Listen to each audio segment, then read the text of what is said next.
If South Africa was to have sanctions, I think we'd have large spread collapse of our manufacturing sector, starting with the auto sector. Renai is the Executive Director of the National Association of Automotive Component and Allied Manufacturers, NAACAM for short. Whatever we do is done with the intention of positively impacting the operating environment of component manufacturers in the country. We find greater bases of deep localization, even at the tier 1 level. I don't think that we've got to grips of how bad this current energy situation has made manufacturing in South Africa. I'd like to see the state play a much quicker role in resolving some of the really core manufacturing inhibitors, whether it's the electricity situation, some of the logistics issues, but it only comes on the back of private sector competitiveness. This part of the country knows very well what happens when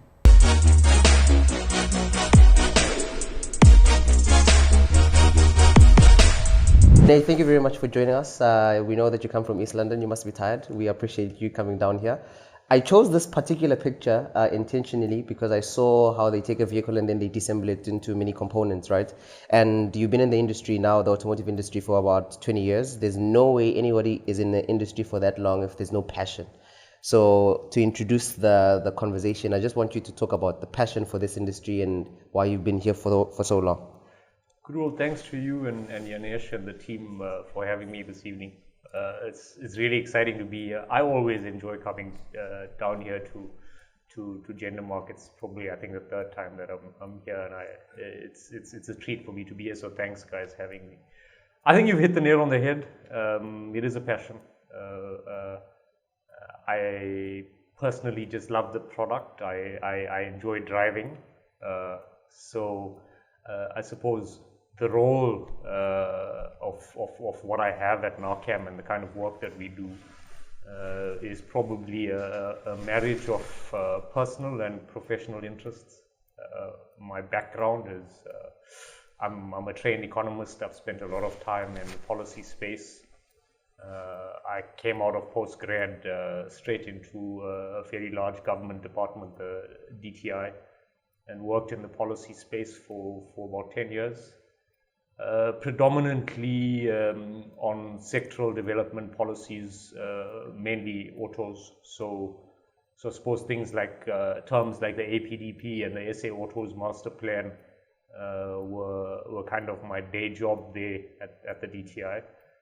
And I now find myself at the head of NAACAM, which is the Auto Component Manufacturers Association in South Africa.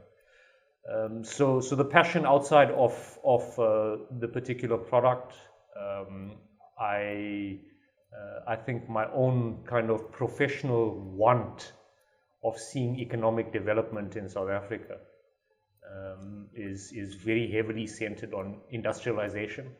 And I think the auto sector and the auto's value chain, particularly what components manufacturing brings to the country, for me it's second to none in terms of a particular sector that can give South Africans what we all want, and that is real economic opportunity.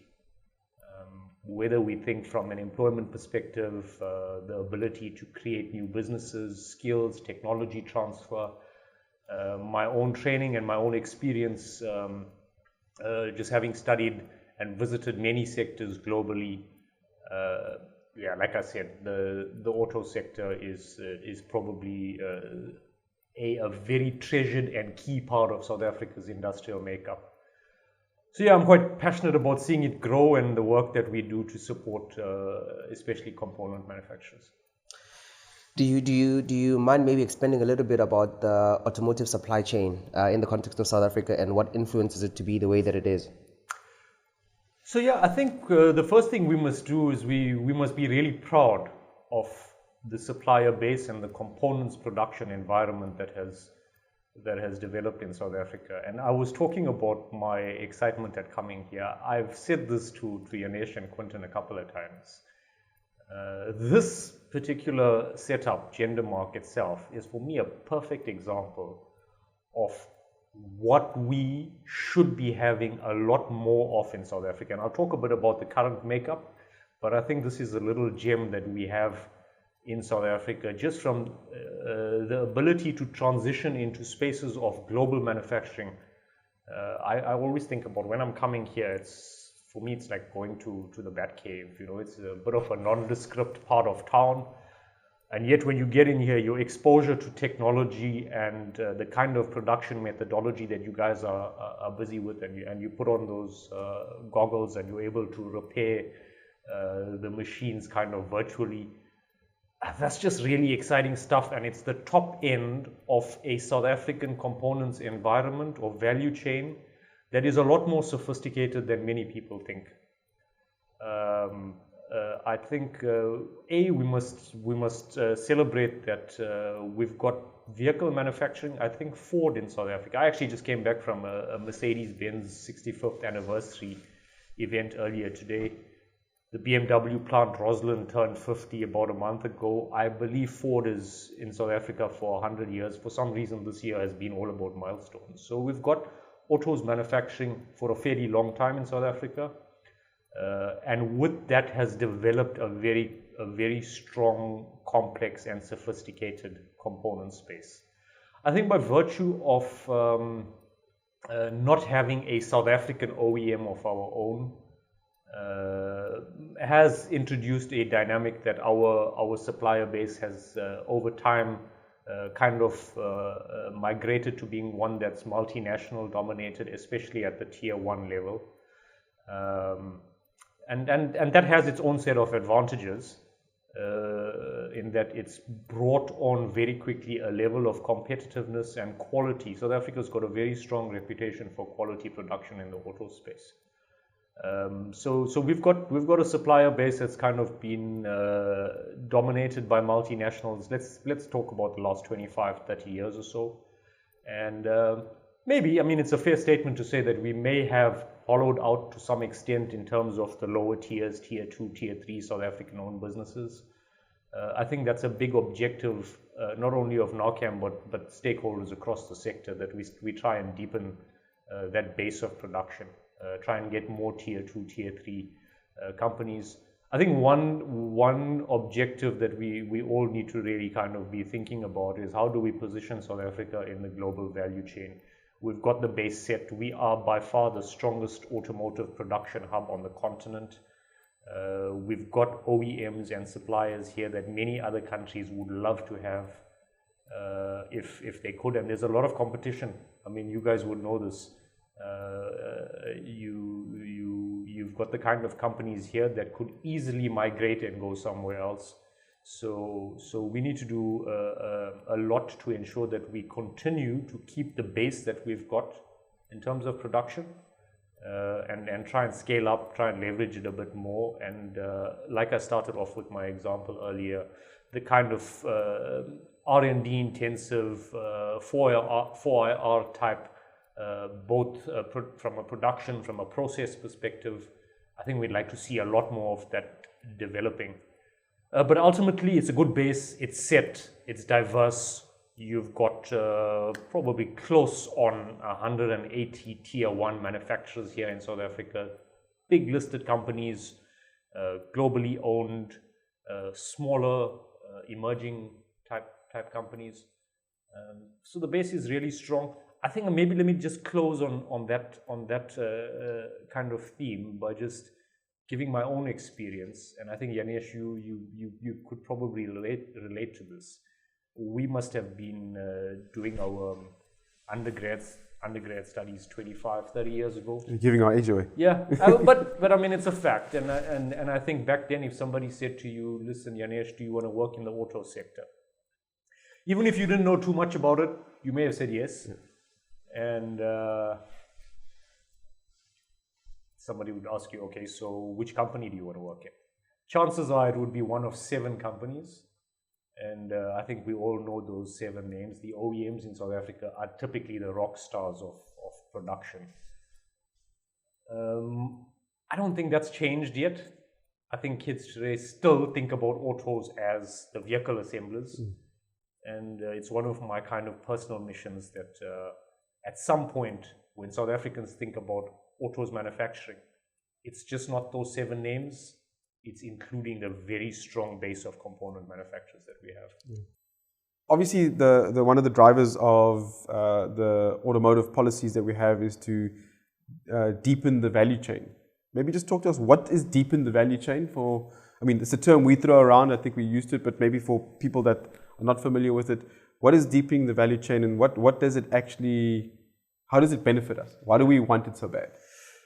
So deepening the value chain is effectively increasing rates of localization as you go lower down into the production or the manufacturing value chain.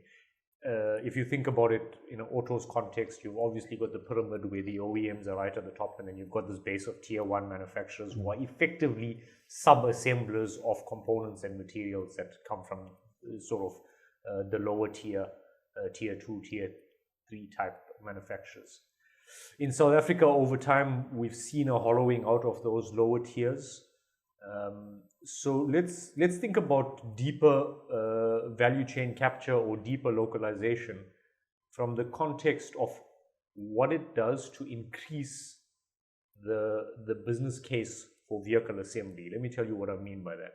Often when we think localization, and it's very easy for those of us in kind of sector or policy spaces or whatever you want to call it, when we think localization, we want to equate it to jobs, we want to equate it to new business creation, we want to equate it to skills and all of that. Yes, those are definitely objectives, those are public good objectives.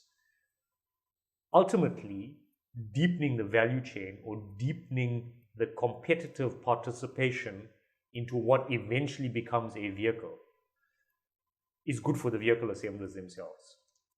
You increase levels of competitiveness that when they bid for vehicle volume awards, when they're competing with Thailand or Mexico or Turkey and sister plants, and they can say, listen, we can capture 60% of domestic value addition here in South Africa, you eliminate a lot of risk. This part of the country knows very well what happens when you've got disruption because you can't get imported components in. And if you think about the kind of chip crisis that has enveloped the industry over, what, a year and a half, 2 years now, if you've got more production happening from the bottom up, greater tier 2 participation, you then create a business case for your OEM production team to go and say, listen, we de-risked. We can find all of that in South Africa. We don't need to import it. We're not subject to exchange rate vagaries. Logistics, we're not going to be held to ransom by container prices. So deepening of value chain, for me, great jobs, new businesses, tick box, economic development. But ultimately, it's about giving a competitive business case for greater volumes of OEM assembly. And I don't think many people think about it in that context. So obviously what we need to do as the supplier base to an OEM is actually do more so that they can become, firstly, more competitive and a less risky proposition. So when, I don't know, let's just use VW as an example, is now bidding on the next Polo. Yeah. A lot of factors come into it. How much is localization? The less localization, the more risk because of the topics you spoke about. Yeah, it makes perfect sense.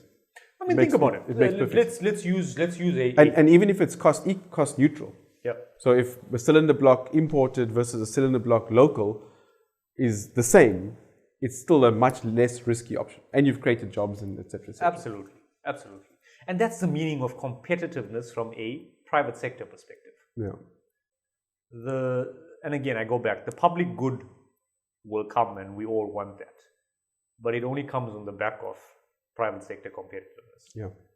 And instead of, there's a role for incentives, and I think all emerging economies across the world use incentive policies in different ways. So South Africa is not any different, and it's absolutely necessary. But for me, that deep localization is going to be one of the pillars of greater levels of vehicles being produced in South Africa in the future. Yeah, makes perfect sense. Is there appetite from the OEMs to consider and drive that? Obviously, it must be, like you say, it needs to come from the private sector driving their competitiveness. But is there an incentive for the OEMs to push that harder? Obviously, I think their to some business extent, case. yeah, I think to some extent the transformation regulations, the linking of BEE to some of the incentives, and that's kind of happened in the last 2 or 3 years, is starting to drive some of that behavior. But yeah, I think ultimately, like I said earlier when we were talking about policy, there's probably a bit more that can be done to get that kind of start at OEM direction, a forcing down the value chain to say to your tier 1 suppliers, listen, you're not going to buy that from China or Thailand anymore. I mean, think about it. I'll use an example of, let's think of a seat assembly or seating system, right? Because you know it has systems, so subsystems.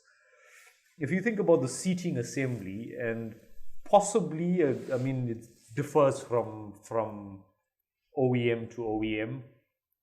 My own estimate is probably for different seating systems in South Africa, anywhere between 50 and 80% of that could be imported components. Really? Yeah. So imagine if all of those little mini clips and whatever it is that's going into a seating system, all of that was done here in South Africa. You've effectively de-risked your entire seating commodity grouping. Yeah. And again, it all adds up. It all adds up to a better business case. I'm more competitive than Thailand on this. There we go. Makes sense. If you could, at the NAACAM show, wave your magic wand and the right policymakers were listening, what would you wish them to include in their policy for the deepening of the value chain, tier 1, tier 2, etc.? Yeah, I mean, I know the policy space really well. I won't get into too many technical terms, but I think one of the first things that could possibly help is to not make it so easy for OEMs to earn high levels of duty credits that allows them to import components. There needs to be a little bit of work. There needs to be a little more focus on localization. And if it wasn't so easy to earn duty credits, and it's not a bash on the OEMs, it's kind of just how the policy space has worked out over time. I'd like to see it a little bit harder to just bring components in. And although we're so big and diverse in a South African context, we compete as component manufacturers. As a South African assembly base, we compete. The plant here, let's use Toyota in KZN as an example. Toyota is not competing with Ford per se, maybe on the sales space, but from a production perspective, they're competing with the plant in Thailand. Yeah. So even the tier 1 component base tends to be dominated by what's happening in let's just say in the Thailand space, and a large part of purchasing gets directed out of there. Now, what ideally we would want is a situation where it's not so easy to import components, or the OEMs and even some of the large tier 1s should be thinking really hard. Listen, is there a way for me to get this here in South Africa? And if we can have policy changes or policy updates that can drive that to some extent. There was a recent change where what's known as the assembly credit, or the VAA, was converted into something called VALA, where we started to exclude imported content from how that credit worked. I think it was a good start, but I think there's more that can be done. So yeah, I'd try and make it a little bit harder to import components. But by the same token, I think the base here in South Africa should not get lazy for lack of a better description. You've always got to be focused on ongoing competitiveness improvement, investing in technology, those kind of global partnerships that I was talking about earlier. And then the last thing I would do, and we've touched on it earlier, I think in South Africa, we've been talking about beneficiation. Yanesh, I think maybe when we were in school, we were hearing about this term beneficiation. We don't have a real, true, strong beneficiation policy. And for me, the environment that we're going into now in the NEV space, absolutely crucial. If I was to wave a magic wand, I'd leave APDP. I'm not going to make any changes over there. I'm going to go really hard at materials beneficiation policy, make it attractive for the product that is currently leaving South Africa in droves, our resources, our natural resources, actually let it be processed here in South Africa, and it must feed into these high-end value chains. That for me is going to be the kind of policy game changer. Well, I hope somebody with the magic wand is listening, because it makes perfect sense. I think we export our value, somebody beneficiates it, and we buy it back. Absolutely, yeah. And I think maybe if I could just add on, I think there's a lot of space for additional support on, let's call it capital or technology incentives. In our sector, we've got a really good program called the AIS, which is a cash kind of grant program for investment in plant and technology. I think maybe there's some space for Treasury to scale up on that, give additional either cash or maybe a supplementary tax grant of some sort to support component manufacturing moves into some of these new value chains. I think there's sufficient space for policy development. I think one thing we mustn't ignore, and I'll probably close this policy shaping discussion on this point, is I think the APDP has been a really strong part of South Africa's automotive production journey. It is a good base. It probably doesn't need to be tampered with too much. Now we should start finding other places of support. I was talking about beneficiation, but let's move it to regional level. I think here in the Eastern Cape, there's really good examples of production-specific locations.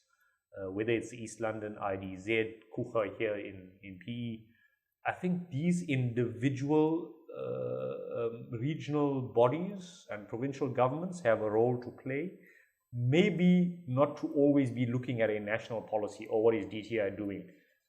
We're waiting for the NEV policy from DTI, and I think there's a lot that regional and provincial governments can be doing themselves. And I think that message is starting to come across. I know there's a lot of individual partnerships being had at provincial and regional level.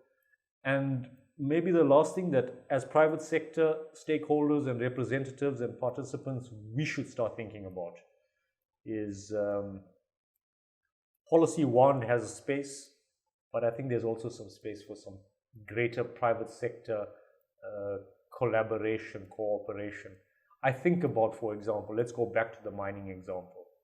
How often are we as autos stakeholders and businesses having strong, constructive conversations with the mining sector? You think about what a company like Anglo Plat has been piloting in Limpopo around the FCEV equipment that's being used for transport in their mines. Yeah. And why isn't that being scaled up? Why are we not finding a South African mining sector that is fully immersed in localization of those kind of products using the base of component manufacturers that are here? I think there's a level of private sector participation that has to grow. Yeah, that's interesting. Do we have enough entrepreneurs in our tier 1, tier 2 space to unlock that? I think the opportunity is there, and again, maybe as a business community, including the entrepreneurs, the smaller emerging type, for too long have been looking at what is government doing. Yeah. I think there's sufficient pockets of support. I'd like to see the state play a much quicker role in resolving some of the really core manufacturing inhibitors, whether it's the electricity situation, some of the logistics issues. That for me has got to be the quick, hard-hitting interventions, and there's sufficient other policy. Let me not say sufficient, but the base is there. Yeah. I mean, thank goodness we have that policy, because it has been the best performing industry if you just take it over the last 20 years. I mean, you guys know this, right? I mean, your own kind of export makeup is so well suited to kind of leveraging what the APDP wants, and you guys do well out of it. Absolutely. It's supported us. We've got no complaints about it. It's about, but the question I always ask myself is, why am I so interested in exporting? What about local? Yeah. You know, so it's worked really well from an export perspective, which is great. But I think there needs to be a good mix of local as well. I was getting into some of it, and I was talking about those easy to earn credits that offset duties. One of my own kind of bugbears is the impact of easy to earn duty credits is starting to be seen on the South African roads. I think on a per capita, I remember reading this a couple of years ago, I don't know if it's changed, but let's just take the point. On a per capita basis, the South African consumer has more vehicle or choices to buy than in the US. I mean, equalizing for the strength of consumer. I'm a manufacturing advocate. I don't think it's good that we've got such a high infiltration of imported vehicle on our roads. What I would like to see is greater capture of the domestic market by the South African-based OEMs and the product that comes out of South Africa. Not only because it's built in South Africa with pride and what. For me, that introduces other volumes and scale that is being lost by the high penetration of imported vehicles on our roads. And that to some extent is being funded by the easy to earn duty credits and then offsetting the vehicle import. You sell the credits to somebody else, and they can import a lower cost vehicle that otherwise would have been a South African manufactured vehicle. There you go. Yeah. And I mean, you were talking about the TAS. The TAS is a good example. You ask yourself, the TAS when it was launched and when we were younger was like a hit. It was such a high selling or volume seller. And then as you started to see this infiltration of this really big basket of entry-level vehicles, the business case for ongoing TAS production stopped. Yep. So, Same with City Golf. City Golf is a good example here in your region. That's what I say. If we could make, and I mean, those were South African cars. Yes, originally not. But at the end, they became South African cars. They became iconic South African cars, developed, updated by South African engineers, which no longer is there. We don't have a South African car. But the talent still is there. The talent still exists. That's why I wonder if we're in the prime position to guide that talent because of the state of flux into something interesting, something new. Whereas lots of other developing countries have been just given the car and that's what you make. I think one of the things that could be really interesting for the South African sector is, again, I was talking about some of the countries that we compete with. I always look at Thailand because Thailand and South Africa, I can't remember the exact numbers. I probably came across it some time ago, but let's just say mid-90s. Mid-90s, autos production from a volume and a value perspective, South Africa and Thailand were very similar. Really? Yeah, very similar, probably on par, mid-90s. Take it to where we are now, Thailand has far surpassed South Africa in terms of volumes produced. Don't they make like 1 million, 2 million cars? No, they passed 2 million, I think, right? Really? I think they probably passed 2 million. But our stories, our industrial policy stories have been very different. South Africa, we took the decision to heavily incentivize at an assembly level and then expect for the benefits to flow down the value chain. Thailand went the other way And I remember for 1-ton pickups, they had a particular policy where it was the 4 C's of the engine production, whether it was the cylinder head, the block, those had to be localized in Thailand. And by localizing those 4 component groupings, you forced a depth of competitiveness again from bottom up.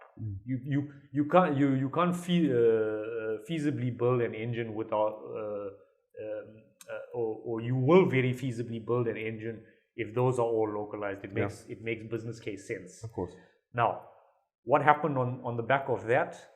All of major OEMs who were doing 1-ton pickups in Thailand had very competitive supplier bases. You started to see R&D and other parts of what was typically a head office function. Isuzu is a good example.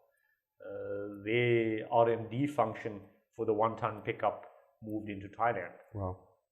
Why did it not happen in South Africa? What do we need to do to get all of that? And I think for me now, this NEV space, if we can start capturing some of that value chain activity here, that's where we're going to deepen our localization. Aren't they the second largest producer of 1-ton buckies in the world?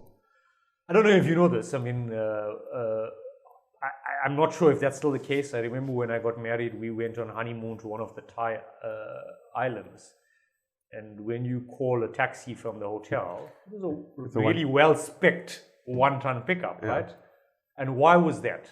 It was because the Thai policy said, okay, you're going to produce this here. We're going to give a bunch of incentives for producing it, but you need to do a minimum depth. And I explained what it was, that depth of production. But in return, we're going to give the consumer a tax break for buying that 1-ton pickup. And that's why you saw all of these 1-ton pickups with really cool kind of fitting out at the back as serving as taxis. And it goes back to what I was saying earlier about greater capture of the domestic market. So yeah, I'd like to see a lot more of that happening. I've been to Thailand, not in any luxury way, but the taxis that we have on the road, they also have the 1-ton bucky, but what they do is they put seats at the back of the bucky. And so when you flag down like a normal taxi that we have, you jump in and there's seats at the back, but not parallel with the driver's seat, but perpendicular. But it's comfortable, eh? Yeah. It's not. No. I cannot imagine a taxi. And the guys are giving you bottles of water there. Yeah. It's very humid and they give you water. And it's good. I didn't know about the engine policy. That's makes perfect sense. And now I understand your point a lot better about now's the opportunity in the NEV space to find that, okay, our policy is going to say this must be made here. Yeah. I hope it sells. We need to just bite the bullet and collectively pick. We're going to make cylindrical cells. Let's just make it. And OEMs, tier ones get together. Then you've got the block of the future. And I mean, that's obviously from BEV's space. I do think there's some exciting things happening in the hydrogen economy. I mean, that I know maybe volume's not at the same level as yet, but I don't see why we aren't expanding our base of commercial vehicle production. I mean, everyone knows the 7 light motor vehicle producers in South Africa, but there's a level of commercial vehicle production that's already happening, has been happening for a long time. And I think maybe the hydrogen economy and how you can tap into some of what's going on globally in the fuel cell EV space, especially in commercial transport and the like, there's some opportunities that we haven't really been talking that hard about. We've got in November, December, on our floor here will be a hydrogen tank assembly line. Okay, wow. Going to France, going into a commercial vehicle panel van. It's a big 1.8 meter, 400 millimeter diameter tank. That's assembly awesome. line, all fully automated. We'll see how it goes. Yeah, awesome. No, good stuff. So I think there's certainly opportunities, and like I say, we've got the talent, we've got the minerals. It's about trying to, like you say, form a policy that's bringing those two things together. What is NAACAM in the context of what you've explained, and why is it so important to have an association? And the reason why I asked the question is there's many associations.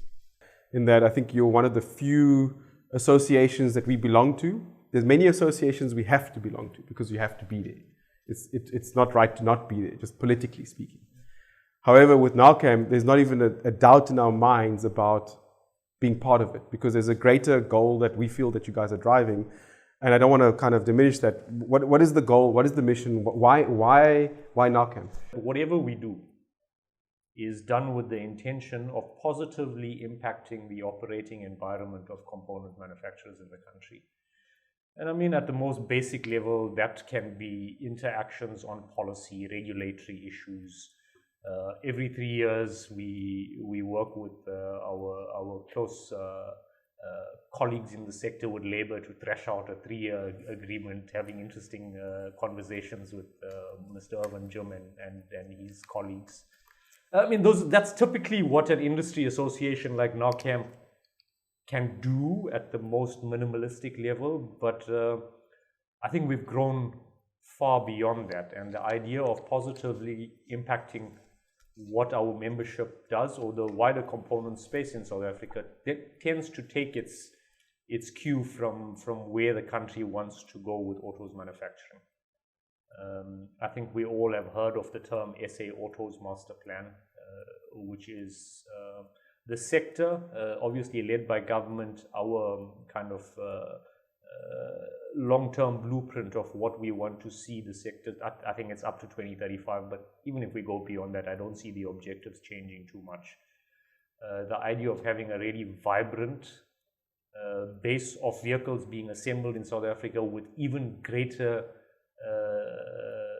local participation, localization, value add happening to support those vehicle assemblies. So NAACAM, outside of what we do in the government and advocacy and industrial relations and that kind of stuff, any activity has got to talk to the long-term objectives of the master plan. We support our membership with their own localization projects. We do a lot of work. I mean, we facilitate something called the Auto Supply Chain Competitiveness Initiative, or ASCII, which is a jointly funded stakeholder partnership with our colleagues in government, the OEMs, labor as well, where we help facilitate shop floor competitiveness improvement programs, lean manufacturing. So yeah, I mean, that's just some of the, let's call it value added or ancillary services that as an association we offer, that is typically beyond what you would expect from an industry association. It's not just an association that you pay your fees to, and every now and then there's an AGM and you have a dinner and then it's over. Yeah, I think, some people could look at an association and say, all we want you to do is have conversations with government and make sure we get our share of the incentive pie and all of that. I think there's a role for that. We do a lot of that, but we've definitely moved beyond it. And I think for me, Yanesh, something we were speaking about earlier is really important. The more we get the South African components base transitioning towards what the future of autos manufacturing is, the more we support around competitiveness improvement, the more we find greater bases of deep localization, even at the tier 1 level. All of that on its own improves the proposition for component manufacturers today, because it makes the country competitive. Yeah. You guys speak about the intricacies of the automotive sector. I wanted to find out, what is the impact that it actually has on the South African economy, and what would happen if the country was sanctioned? Yeah, hot potato, that one. So firstly, I think to touch on an earlier point, I think it's the key part of South Africa's industrial makeup. Last year, just under, probably about 4.7, just under 5% of total GDP being contributed by the wider auto sector, manufacturing and the retail space. In a manufacturing context, probably close on 120,000 direct jobs, and those tend to be from, let's call it the wider economy perspective, better paid, better skilled than what you find in other manufacturing sectors. So yeah, it's the kind of like I said, the diamond of South Africa's manufacturing makeup, and if we were to lose it, I don't think our manufacturing sector would really recover.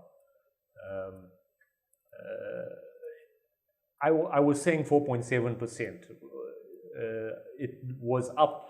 I remember maybe about 3 or 4 years ago, before the pandemic. Probably contributing somewhere between 6 and 7% of South African GDP. What's that? It's a number. What's 6%? What's 7%? If I stop someone on the street and say South Africa, the auto sector was contributing 7%, so what? It's not even double digit. Think about our traditionally strong base of mining resources, agriculture. That South African autos production, you're talking about sanctions. Just last year alone, you've had, I think, from a components perspective, 70 billion rand worth of component exports into the global market. Total autos production that you could lose if there were sanctions. Because remember, if you export dependent like we are here in South Africa, probably, I think, 224, 225 billion. My own view, if South Africa was to have sanctions, I think we'd have a large spread collapse of our manufacturing sector, starting with the auto sector. The fact that we're so export dominant means it will be the death now. Yeah. But having said that, I also don't think it's such a kind of cut and dried situation. I mean, these discussions came on the back of what's happening in the AGOA negotiation space. I don't think we must shy away from the fact that the kind of trade agreements that we're in, whether it's the free trade agreement with the EU/UK, whether it's AGOA into the US, it's not as if South Africa's participation in those trade agreements are not benefiting the recipient country or region as well. The US,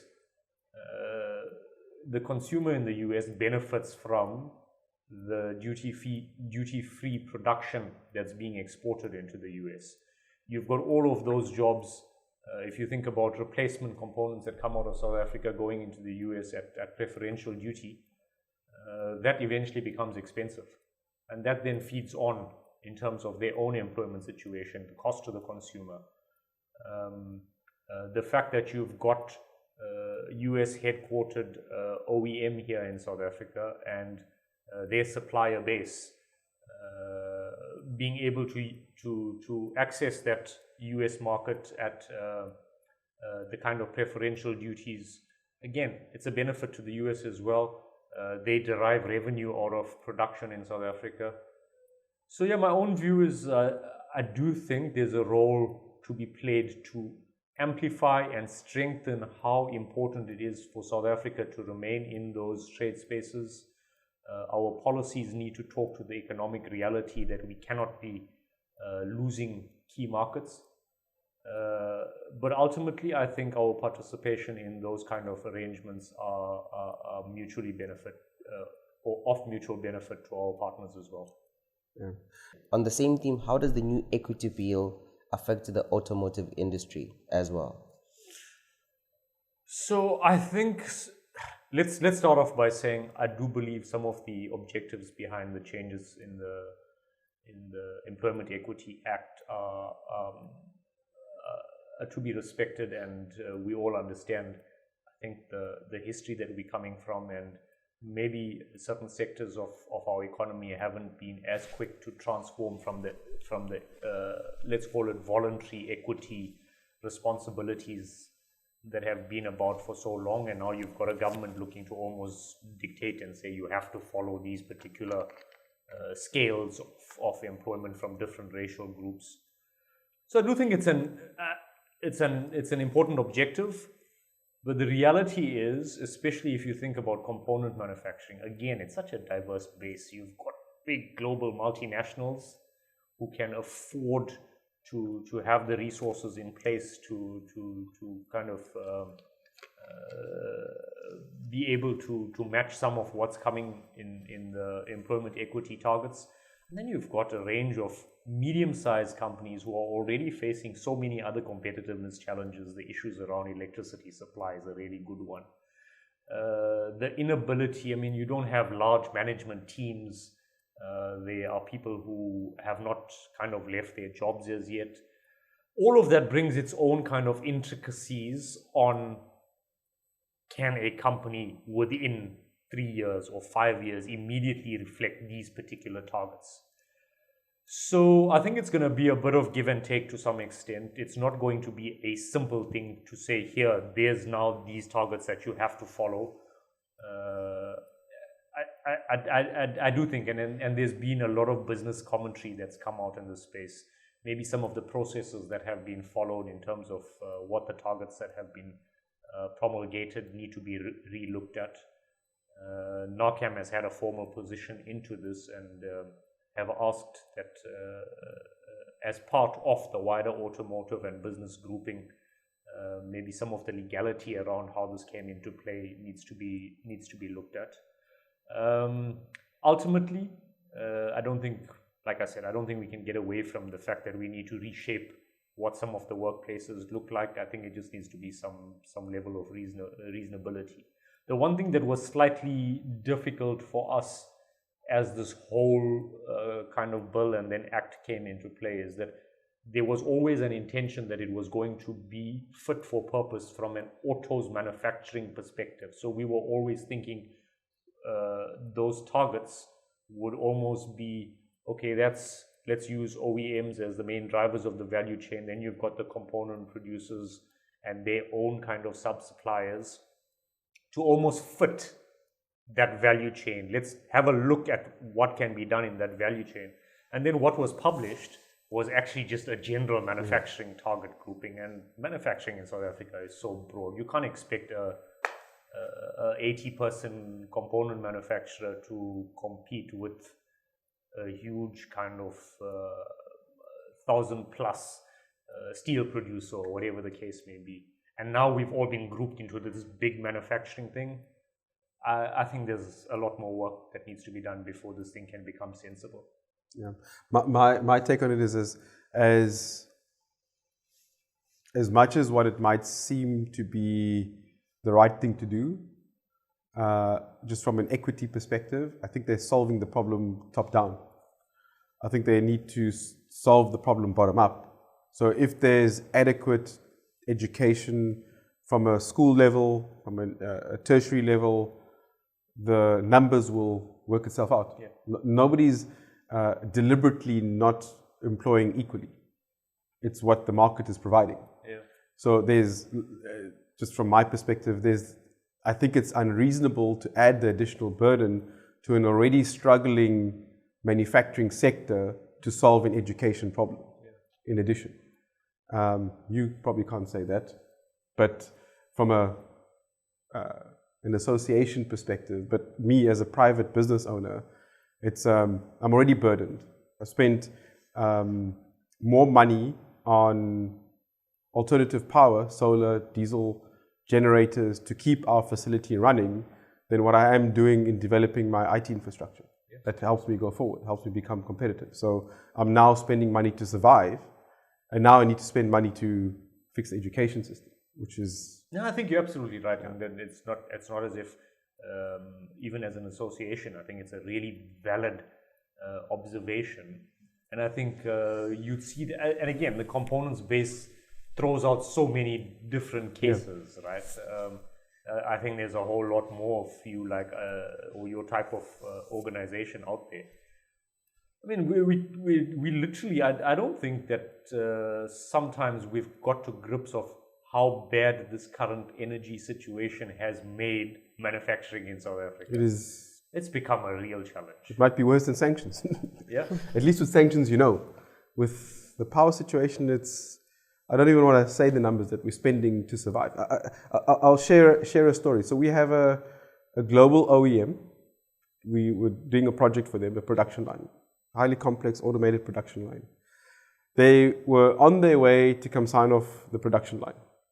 there's already discussions around Russia, sanctions. So the conversation's already being had, which is not the conversation you want to have with an overseas customer. But anyway, they still trust us enough to give us business. They're arriving, and we then see the load shedding forecast. So we then have to spend pretty much all the profit that we were making on that project to make sure we have an additional generator, to make sure we have additional battery backup, so that when they arrive here, there's no interruption in the sign-off. Like, that is already a burden that is difficult. And I mean, we have lots of tier 1 customers, and the OEM still continues to run. The load shedding happens on a tier 1, and they're sweating. They're like, how do they deliver? And obviously the OEM rightfully wants the product to be delivered. They need to produce a vehicle every 2 minutes or whatever it is. And the tier 1 their business case doesn't involve setting up a power plant. So, and then you add the equity thing. And then 6-7 years ago, I mean, when we were all talking about where's the SA Auto Masterplan going to land us and all of that, nobody was even thinking about this. We're thinking from a growth perspective. Exactly. Right? Yeah, exactly. we want to get to 1.2+ million vehicles. We want 60% localization rates and doubling of employment and new entrants into the market and all of that. And then you throw in all of these things that have happened over the last 2 years. It just kind of drops you down to that lower gear really quickly. Yeah. Or you become reactive, as opposed to how do I get to the 1.2 million cars? It's almost like, how do I make sure I stay at 500? You kind of touched on the rich history we have in South Africa in the automotive space. And if you go back 15 years, maybe even a little bit longer, there was a lot more autonomy within the OEMs, within the tier 1 space and even tier 2s to actually drive their businesses. Whether it be the product that they build, whether it be how they build the product. We obviously have a good understanding of the decisions that engineers could make when designing a production line. But it was very similar with the product. We had the TAS, we had the City Golf, and the different light vehicle buckies we had, numerous, quite a few of them. But then things changed over the last 10 years where globalization, took hold, and we had the strategy of, narrowing down the number of products that are built but higher volume. Made a lot of sense. But that experience that we had is what Gendermark is built on. That ability to go to a Mercedes-Benz and sit with their engineers and figure out, how do we produce this axle? How do we produce this engine? Without, directives and standards coming from, the mothership, so to speak. I just wonder if, with this current state of flux that the automotive industry globally is in at the moment, is it an opportunity for us to actually harness that ability to adapt, as we did, I'd say, 15 years ago, and we did for the prior 20 years before that, because we did everything ourselves, to now use that as a platform, as an opportunity to actually adapt in this world of flux.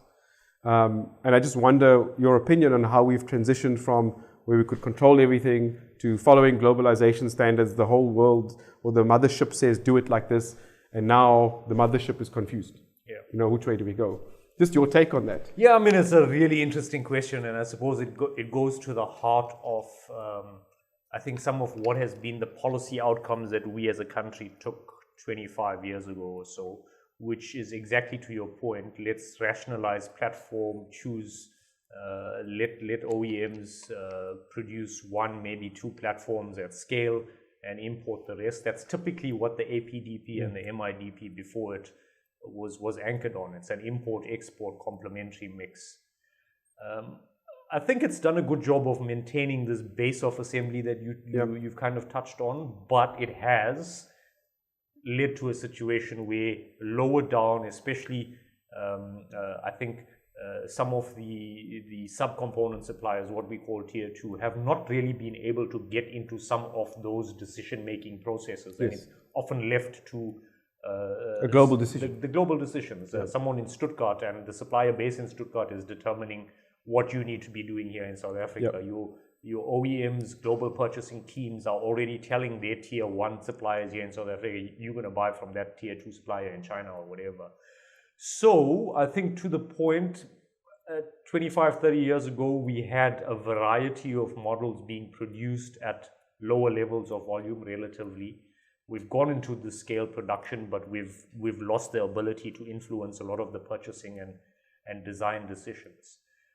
One of my own critiques of what's happened over the last 10 years is because of some of the, let's call it black swan events and things that have not materialized in the kind of growth rates that we were hoping to see. I don't think vehicle assembly volumes have got to where policymakers wanted them to get. That 1.2 million or something. Exactly, never got there, and probably a stretch right now. So the idea of incentivizing OEMs right at the top and hope that it all trickles down didn't really work out. We're sitting with a country localization rate of probably about 38% now. Is it 38%? To come to your kind of positioning, I think right now we've got a really good opportunity. This whole move towards NEVs allows us to start infiltrating parts of the value chain, the propulsion systems that have been taken away from us over the longer term. If you think about it, I mean, we've got 5 out of 7 OEMs who don't have any unit production. There's no engine transmission of any scale. There's 2 engine plants left in South Africa. But even those are highly penetrated by imported components. Why am I saying that? As we're getting into this NEV space, how do we capture some of that, let's call it value add? The engine has typically been the most value adding part of a vehicle that we know under ICE production. The move into NEVs allows us to start capturing more of that value chain from the bottom up, from a materials level. That's really an advantage that we've got here in South Africa and the wider sort of regional continental area. I think it's an opportunity. I think it's exciting. You use the term flux. The fact that it's in flux and the fact that we've got this really diverse, agile base of component producers says to me now, if I'm sitting in a policy development space, it says to me now, okay, we've had all of these years of hoping to get something from top down. Let's flip the script a bit. Let's start supporting from the bottom up. Let's see from a material subcomponent to sub-assemblies to final vehicle assembly. Let's drive our positioning from there up as opposed to the other way around. So yeah, it's an exciting time. Many people are obviously nervous. There's been a lot of uncertainty as to where the country is going to go. Are we going to transition into NEVs? It's already happening. We're already seeing plug-in hybrids of highly capable, complex assemblies happening here in South Africa. I think we'll get there. I think there's a nuance to the discussion. I don't like this idea that many people say, it's going to be kind of from here to there immediately. I think we've got the skills, we've got the technology. It's about getting the announcements coming about what platforms are going to be assembled in the medium-term future, and the component space will respond. The more competitive we make the components and materials base, they'll be able to respond and influence decisions in a way that have been taken away, like you mentioned earlier on. Do you think that, can you see us manufacturing cells in South Africa in the horizon? I think the business case is there. Ultimately, we can't shy away from the fact that, relatively speaking, we're less than 1% of global OEM vehicle production, right? So, if you're going to be thinking about it in a kind of zero-sum single OEM or not context, probably in a single OEM context, no, that's probably not going to be feasible. But the cell production, if you're looking at possible collaboration amongst OEMs, but also tapping into some of the volume that could come from industrial domestic grade storage requirements for energy. All of those can play a strong role. I do think, and we've heard this in many sector discussions, the CEO of VW has been quite vocal about it. Our benefit is going to come from the materials space. If we can be strong about beneficiation policies around materials, the case for cell production becomes a lot stronger here in South Africa. So it's going to be a couple of things. I do think we got to be thinking beyond just, can we have a plant that supplies a single OEM? Yeah. From a cell manufacturing perspective, yeah, it's got to be economies of scale. Yeah. I think the one challenge though is that OEMs are still not in agreement of the type of cell. Yeah. So, you know, even within one OEM, they're using different cells. So it becomes a tricky thing to say, okay, we're going to produce prismatic cells or pouch cells or cylindrical cells, whatever it is. And each, unfortunately, I haven't seen technology that can do all of them. Yeah. So you kind of got to hinge your bets on one and hope that there's uptake. Yeah, that's true. But I do agree with the philosophy of let's make the base elements as cost effective as possible.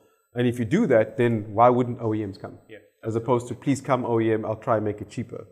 It's like I 100% agree with the bottom up approach. I think it's the only way. I also wonder if there's an opportunity because I'm, to be honest with you, 50-50 on the whole EV uptake globally. Yeah. I think South Africa, we're still a while away where we have our 500,000 vehicles, any significant portion of that becoming EV. Hybrid for sure. It's just from a cost perspective, a power perspective, I can't imagine it. But having said that, I still think that there's a large, of the 100 million vehicles produced in the world, let's say you get to whatever, 50%, which I think is also a far, 50 million vehicles is a lot of vehicles to be made, EV vehicles to be made. That there's still an opportunity for, like you say, the other 5 OEMs that are not assembling engines to come up with flexible, clever, multi-product engine assembly lines as an example that could feed the rest of their organization out of South Africa. Yep. Because if you can make 2 engines, that means there is capability to localize blocks, cylinder heads, pistons, whatever that is. I just wonder if there's a collective sales pitch that needs to be put together for, okay, Jaguar, Land Rover, Ford, GM, whoever you are, don't you want to make your engines here? South Africa's ready. Because nobody wants to invest in that. Because it's not cool anymore. Everyone needs to be there. And I think the same goes for all of the other components, whether it be catalytic converters or the axles or the typical internal combustion engines. I just wonder if there's an opportunity for South Africa to make a pitch. To say, you guys don't want to do it, no problem. Let me do it. I think that's a definite, it's a reality, and I think we should not exclude that as an opportunity. But ultimately, I think what happens is you've got to have some level of alignment to where your key markets are. Yes. And I think that's the difficulty that we find with some of the domestic OEMs. Yep. Because our base of production has become so dependent on exports, and what those markets are taking, particularly in the EU, which is a large makeup of our export basket. I think there'll be to kind of build on what you were saying. I don't think we're ever going to be a single technology producer here in South Africa. And I mean, if you think about how OEM current plants are set up, the Toyota plant in Prospecton is a really good example.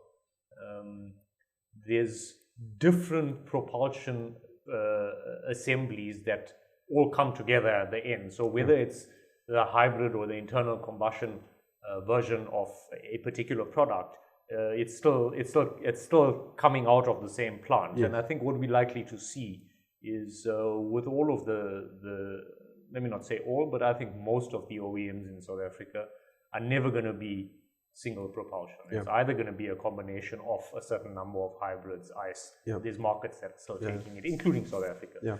To your point, to become a hub of ICE production, I wouldn't kind of hedge all bets and say all we should do is legacy ICE. But we've got, to your point, we've got the kind of component manufacturers here that are not necessarily specific to a technology.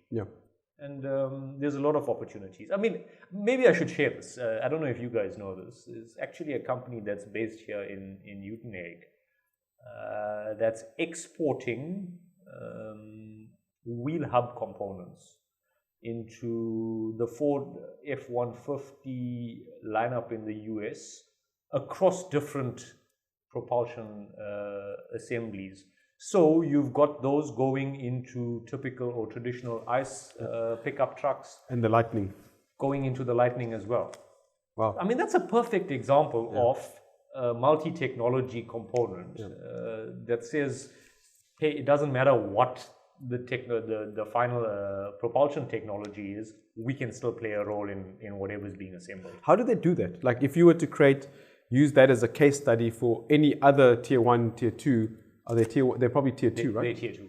How would you create a framework based on that success to somebody making, I don't know, something else that's multi-propulsional? There's lots of components, seat rail or whatever that is, right? I think there's a few important things. The first is an ability to understand that really significant tier 1 base globally and how to become a supplier into that tier 1 base. The role of continuously looking for the kind of technology partnerships, the licensing agreements that allow you to supply into what eventually becomes an OEM assembled vehicle. There's a large part of, I think, for me, a strategic decision that's taken by the tier 2, for lack of a better term, the smaller or emerging type component producer, that is not only looking at South Africa and the OEMs in South Africa and what volume is in South Africa and being satisfied with that, but to rather say, listen, I'm going to tap, irrespective of what's happening in global markets, my particular or subcomponent should be suitable in an export context. It's also, I think, to some extent, comes on the back of what you've been able to supply here in South Africa, and then to kind of expand on that. But ultimately, I don't think there's a kind of cookie cutter recipe to it. A large part of it is dependent on entrepreneurship. It's entrepreneurship at the end of the day. How much do you want? How badly do you want it? The tone of the conversation that we are having now and bringing up is leading properly to what NAACAM does, right, for all of the tier 1s, tier 2, tier 3s potentially. And so, for example, you have a NAACAM show 2023. In the same messaging, what do the members get more than these kind of conversations that you have with OEMs and potentially even government on policy and decision making? Yeah, so the NAACAM show, especially the one coming up now, and thanks for your own participation and really driving a large part of what we're doing over there. So it's a really exciting initiative. Again, like I said earlier, it's one of those activities that NAACAM does that answers towards the objectives behind the South African industrial policy for autos.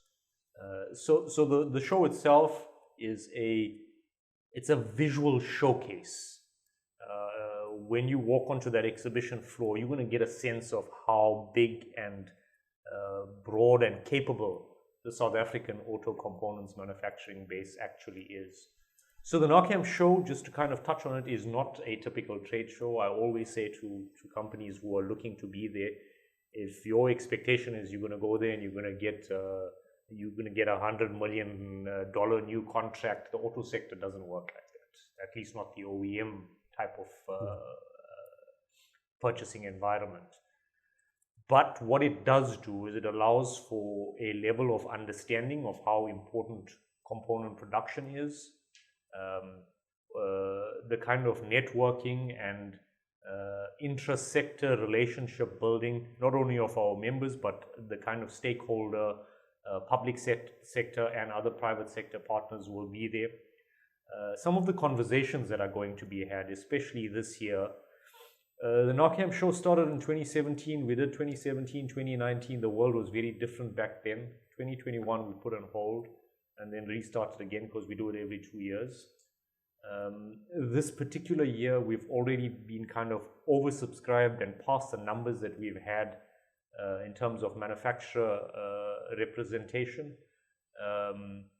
Also had a very high participation and support.